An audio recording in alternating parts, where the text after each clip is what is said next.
अंधेरी रात थी। हवा ठंडी और सन्नाटे जैसी खामोशी थी। चार दोस्त आरव, नेहा, करण और मीरा लंबी यात्रा के बाद जंगल के एक सुनसान इलाके में पहुंचे। यह जगह किसी नक्शे में नहीं थी। गांव के लोग कहते थे कि यहाँ रात को अजीब आवाजें और परछाइयां दिखाई देती हैं। कोई भी रात में यहाँ ठहरने की हिम्मत नहीं करता। चारों दोस्तों ने सोचा कि ये सिर्फ डरावनी कहानियां हैं। उन्होंने देखा कि जंगल के बीचों बीच एक पुरानी झोपड़ी खड़ी थी, जिसकी लकड़ी जर्जर हो चुकी थी, घास लंबी और ओस से भीगी हुई थी। चारों ने निर्णय लिया कि वे झोपड़ी में रात बिताएंगे। जैसे ही उन्होंने झोपड़ी के अंदर कदम रखा, लकड़ी चरमराई और धूल उड़ने लगी। दीवारों पर पुराने चित्र थे, जिनमें अजीब चेहरे उभरते घूमते लग रहे थे। किसी चित्र की आंखें मानो उनके पीछे ही घूम रही थीं। आरव ने कहा, यह जगह बहुत सुनसान है, हमें जल्दी बाहर निकलना चाहिए। नेहा ने हंसते हुए कहा, चलो पहले अंदर देखें, डरावना होना ही मजा है। करण और मीरा भी सहमत हो गए। झोपड़ी के भीतर उन्होंने एक टूटा हुआ कमरा देखा।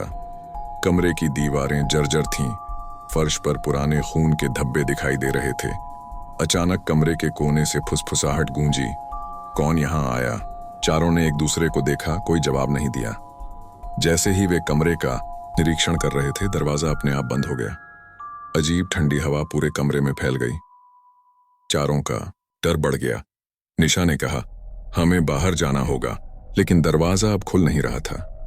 कमरे में सफेद और काली परछाइयां दौड़ने लगीं। दीवारों से हाथ बाहर निकल रहे थे। वे हाथ चारों दोस्तों को खींचने की कोशिश कर रहे थे। आरव ने जोर से चिल्लाया, छोड़ो, हमें जाने दो, लेकिन कोई जवाब नहीं मिला। तभी कमरे के कोने में काली परछाई प्रकट हुई। उसकी आंखें लाल चमक रही थीं। धीरे धीरे वह उनके पास बढ़ी। मीरा डर के मारे कांप रही थी। करण ने कहा, यह असली है, हम फंस गए हैं। परछाई ने गर्जना की, जो यहां आता है वह हमेशा यहां रहेगा। कमरे की दीवारें बदलने लगीं। एक पल में कमरे का आकार बड़ा हो गया और दूसरे पल में बहुत छोटा। चारों ने महसूस किया कि उनके पैरों के नीचे जमीन गायब हो रही है। आरव ने याद किया कि गांव वाले कहते थे कि जंगल में पुराने समय से आत्माएं रहती हैं। किसी ने बलि दी थी और उसकी आत्मा अब भी यहां फंसी थी। चारों ने झोपड़ी में रखी पुरानी डायरी देखी। पन्नों पर लिखा था, जो भी रात में यहां आएगा उसकी आत्मा हमेशा यहां रहेगी। जैसे ही उन्होंने डायरी खोली, हवा और तेज हो गई। सफेद और काली परछाइयां चारों ओर दौड़ने लगीं। उनकी हंसी और चीखें कमरे में गूंज रही थीं। आरव ने डायरी में लिखे मंत्र पढ़ना शुरू किया। परछाइयां जोर जोर से चीखती रहीं। उनके हाथ चारों दोस्तों को पकड़ने लगे। मीरा और नेहा चीख रही थीं। करण ने रोशनी की ओर देखा और मंत्र पढ़ता रहा। अचानक परछाइयां धुएं में घुल गईं। कमरे में शांति आ गई। दरवाजा अपने आप खुल गया। चारों दोस्त बाहर निकले, लेकिन जंगल का दृश्य बदल गया था। रास्ते गायब थे। चारों ने देखा कि वे घुमावदार रास्तों में फंस गए हैं। हर दिशा में वही झोपड़ी और वही अजीब परछाइयां थीं। रात बढ़ने लगी। जंगल जीवित हो गया था। हर कदम पर उनके पीछे आवाजें और फुसफुसाहटें गूंज रही थीं। तुम हमारे साथ रहोगे? उन्होंने कोशिश की, लेकिन जंगल का कोई अंत नहीं दिखाई दिया। एक नदी के पास पहुंचते ही उन्होंने देखा कि पानी में उनके प्रतिबिंब नहीं थे। केवल सफेद धुंध और लाल आंखों वाली परछाइयां दिखाई दे रही थीं। निशा ने कहा, हम पानी में भी फंस गए हैं, ये जगह असली नहीं है। आरव ने जंगल की गहराई में कदम बढ़ाया। वहां एक पुराना कुआं था। कुएं से अजीब आवाजें आ रही थीं, चीख और सिसकियां। उन्होंने महसूस किया कि कुआं ही जंगल का केंद्र है, जहां सारी आत्माएं फंसी हैं। जैसे ही वे पास गए, कुएं से हाथ बाहर निकले और उन्हें खींचने लगे। चारों ने मंत्र पढ़ना शुरू किया, जो उन्होंने डायरी में देखा था। हवा तेज हुई और धुंध चारों ओर फैल गई। परछाइयां और हाथ चीखते हुए धुंध में गायब हो गए।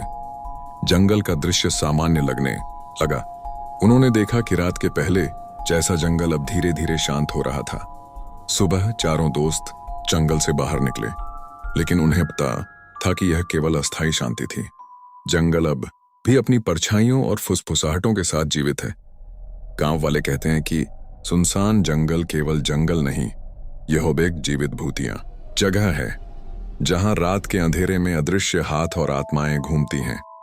जो भी साहसी यहां जाएगा वह हमेशा फंस सकता है। चारों दोस्तों ने अपनी कहानी सुनाई, लेकिन किसी ने उन्हें पूरी तरह नहीं माना। कुछ महीनों बाद जंगल में फिर वही फुसफुसाहटें, चीखें और पायल जैसी आवाजें सुनाई देने लगीं।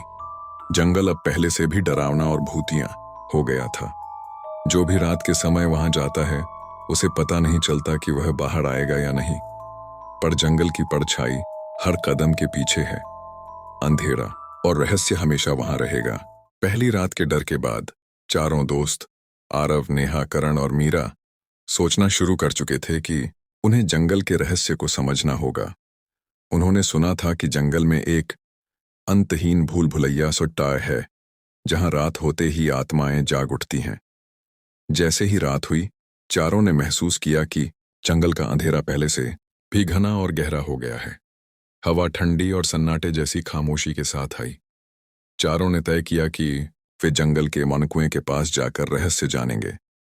जंगल में कदम रखते ही पत्तियां अपने आप हिलने लगीं। हर दिशा में धुंध फैली हुई थी।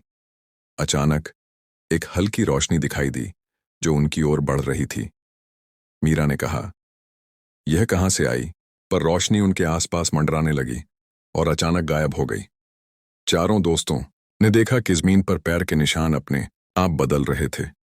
वे जैसे रास्ता बना रहे थे, पर जिस दिशा में वे जाते वही रास्ता उन्हें बार बार कुएं के पास ले आता। करण ने डरते हुए कहा, यह जंगल जीवित है, हम फंस गए हैं।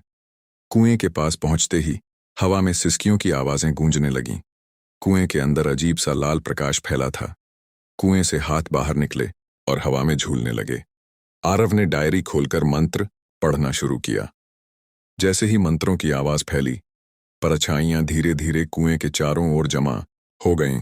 सफेद और काली आत्माएं उनके चारों ओर मंडराने लगीं। उनकी आंखों में खालीपन और नफरत झलक रही थी। मीरा ने जोर से चिल्लाया, हमें यहां से भागना होगा, पर परछाइयां उनके पैरों को पकड़कर खींचने लगीं। करण और आरव ने मंत्र पढ़ना जारी रखा। हवा तेज हुई, धुंध चारों ओर फैल गई। कुएं के अंदर से अचानक लाल साड़ी वाली डायन प्रकट हुई। उसकी आंखें आग की तरह चमक रही थीं। उसने गर्जना की, अब तुम्हें भी मेरी दुनिया में रहना होगा। चारों दोस्तों ने महसूस किया कि उनका समय कम है। आरव ने डायरी का सबसे पुराना मंत्र पढ़ा।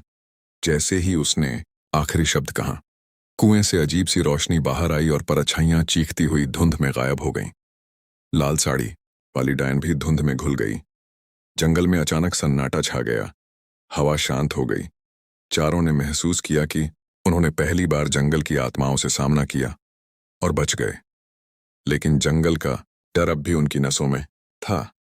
जैसे जैसे रात बढ़ी, चारों ने देखा कि जंगल के पेड़ अपने आप हिल रहे थे। पत्तियां हवा में उड़ रही थीं, पर किसी ने उन्हें छुआ भी नहीं। परछाइयां लगातार डटकर उनके चारों ओर मंडरा रही थीं। मीरा ने कहा, हम सिर्फ रात में सुरक्षित हैं, दिन में भी जंगल डरावना है।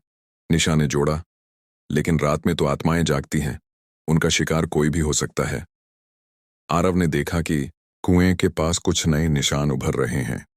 यह निशान किसी जीवित व्यक्ति के नहीं थे। वे अपने आप बढ़ रहे थे और झोपड़ी की ओर जा रहे थे। चारों ने फैसला किया कि वे झोपड़ी का निरीक्षण करेंगे। झोपड़ी में कदम रखते ही उन्होंने देखा कि कमरे की दीवारें बदल रही थीं। फर्श पर खून के धब्बे धीरे धीरे तैरने लगे। कमरे की खिड़कियों से अजीब सी रोशनी बाहर फैल रही थी। कभी कभी ऐसा लगता कि कमरे में कोई उनके पीछे खड़ा है। चारों ने महसूस किया कि झोपड़ी केवल एक ठिकाना नहीं थी, बल्कि जंगल की आत्माओं का केंद्र बन गई थी। जैसे ही वे कमरे के भीतर गए, दरवाजा अचानक बंद हो गया। फुसफुसाहटें कानों में गूंजने लगीं, तुम अब हमारे साथ रहोगे। चारों ने देखा कि सफेद और काली परछाइयां फिर से उनके चारों ओर इकट्ठी हो गई थीं। आरव ने डायरी खोली और मंत्र पढ़ना शुरू किया।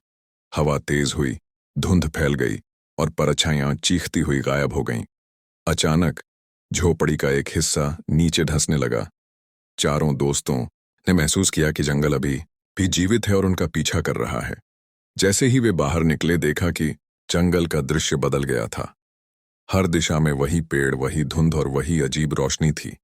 रास्ता गायब था। चारों ने महसूस किया कि अब जंगल की भूल भुलैया में फंसना उनका भाग्य बन गया है। रात के पहले पहर में उन्होंने देखा कि कुएं के पास और अधिक हाथ उभर रहे थे। सफेद और काली परछाइयां, लाल आंखों वाली डायन और अन्य आत्माएं उन्हें घेरे हुए थीं। चारों ने मंत्र पढ़ना जारी रखा। जैसे ही मंत्र पूरे हुए, परछाइयां धुएं में घुल गईं। जंगल की हवा शांत हो गई। चारों ने देखा कि रात का अंधेरा अभी भी घना था, लेकिन जंगल की आत्माएं अब गायब थीं। सुबह के समय चारों दोस्त जंगल से बाहर निकले, लेकिन उनकी आंखों में डर था। उन्होंने महसूस किया कि जंगल केवल अस्थायी रूप से शांत था। रात आते ही वहां की आत्माएं फिर जागेंगी। गांव वाले कहते हैं कि यह सुनसान जंगल केवल जंगल नहीं है, यह एक जीवित भूतिया जगह है जहां रात के अंधेरे में अदृश्य हाथ, आत्माएं और परछाइयां घूमती हैं। जो भी साहसी यहां जाएगा वह हमेशा फंस सकता है। चारों दोस्तों ने अपनी कहानी गांव वालों को सुनाई, लेकिन कोई पूरी तरह विश्वास नहीं करता। कुछ महीनों बाद जंगल में फिर वही फुसफुसाहटें, चीखें और पायल जैसी आवाजें सुनाई देने लगीं। जंगल पहले से भी अधिक डरावना और भूतिया हो गया। जो भी रात के समय वहां जाएगा वह हमेशा फंस सकता है। जंगल की परछाई हर कदम के पीछे है। अंधेरा और रहस्य हमेशा वहां रहेगा। चारों दोस्तों ने एक बात तय की, कभी भी रात में उस जंगल की ओर नहीं जाना। पर साहसी लोग अब भी वहां जाते हैं और जंगल का रहस्य अब भी जीवित है।